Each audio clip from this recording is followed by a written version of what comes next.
Alright, chapter 3, understanding your audience. I chose understanding your audience because to me it's very important whenever you're communicating to know who you're talking to and to know what you're talking about. And it's important to know your audience so that hopefully what you're talking about makes sense. A key part of understanding your audience, though, is understanding yourself. And it is important to understand that the values, opinions, and traits that you hold are not the same as everybody else. And that even though they're not the same as everybody else, it's not a bad thing, and that it's okay to have different opinions as long as you're an effective and productive communicator and you can kind of get ahead of that. Everybody perceives themselves differently, and those are the things that really affect communication amongst everyone. The differences between everyone is what kind of causes that little bit of strife. Another part of understanding yourself is being aware. Not only do you need to be self-aware, but you need to be aware of everything going on around you. And awareness is the ability to be conscious of events and stimuli that are going on around you. So this includes what you're paying attention to, how you carry out your intentions, and what you remember of your activities and experiences each day. Understanding yourself and your perceptions allows you to become more aware, and it's important to be aware so that you can properly communicate to people. People are usually already kind of filled with expectations, doubts, fears, and hopes when communicating. In the past, it was thought that attitude and personality came from genetics, so you thought that it came from your mom and your dad, or like a mixture of the both, but it's actually been proven now that personality is something that changes through your life, and it changes through the things you go through and the experiences you have and who you learn from, and there's a lot of things, and your views of attitudes, beliefs, and values can all change, and through this change, your communication changes as well. And that's important to know that throughout your life you're going to change. You might present something when you're 20 years old and then present the same exact thing when you're 40 years old and have a completely different mindset about it. And then next thing I want to talk about is perception.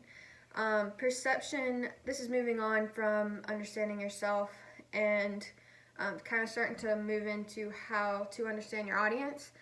Perception is how people view things. So when you're talking, people are, perceiving what you're saying, and there might be 20 people in your crowd, and all 20 of those people might be perceiving what you're saying as 20 completely different things. So it's important to kind of get ahead of your audience and know who you're talking to and know how to portray what you're trying to say in a proper way so that people don't misconstrue it. Pre-understanding is a set of expectations and assumptions from previous experience that we apply to a new problem or situation. Having that pre-understanding before you go into a situation is going to be very beneficial in the communication process, because when you're trying to communicate to someone, if you don't know what you're going to say, if you don't know what setting you're going to be in, all these kind of different factors that go into it, then you're probably not going to have the most effective conversation. And that's important to understand and to know, especially when going in front of a lot of people to have a conversation. The next part I want to talk about is selection, and it's very important to understand selection, and then the next topic, which is organization. But selection is the action of sorting, competing messages, or choosing stimuli.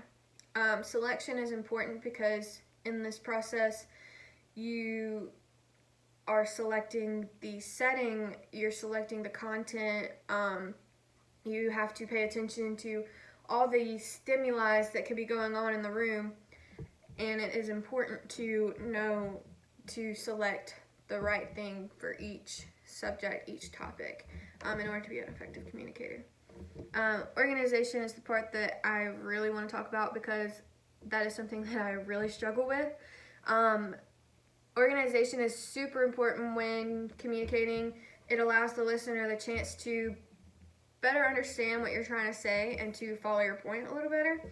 And there's important organization factors: proximity, continuity, similarity, uniformity, figuring ground, symmetry, and closure.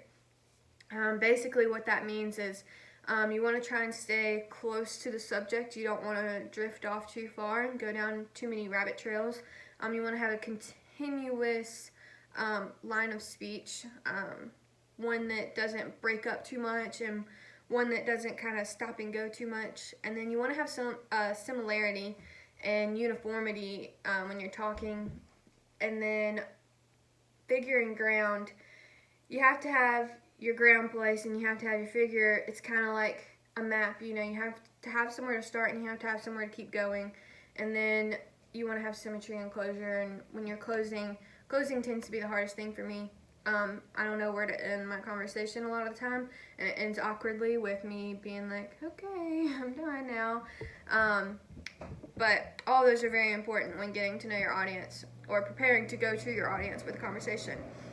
Getting to know your audience also includes demographics. So you have to kind of keep in mind that you're going to have male, female, all kinds of different genders in your crowd, and race, age, and religion are all very important factors when speaking to your audience. Using perceptual strategy can help when communicating, and perceptual strategy is just knowing your audience before you go out there and talk to them. Being fair in your communication, such as reciprocating, having mutuality, not being judgmental, being honest, and having respect for the people that you are communicating with are important when you're trying to be fair in your conversation. Combining all of these sort of tips and suggestions are very important for communicating properly. And then the last little bit that I have is active listening, which is really just maintaining eye contact and not interrupting. And then communicating as a Christian, for me, I always just try to keep in mind Matthew 12:37, for by your words you will be justified and by your words you will be condemned. And that just for some reason has always stuck with me, and it has always reminded me to make sure I pay attention to what I say and how I present myself. It's important to know that when your time comes, you're going to be judged and you're going to be condemned. And I don't want to be known for saying, things that were unintentional or harmful to other people. And I always try to keep that in the back of my mind is be kind, be honest, have respect when you're communicating.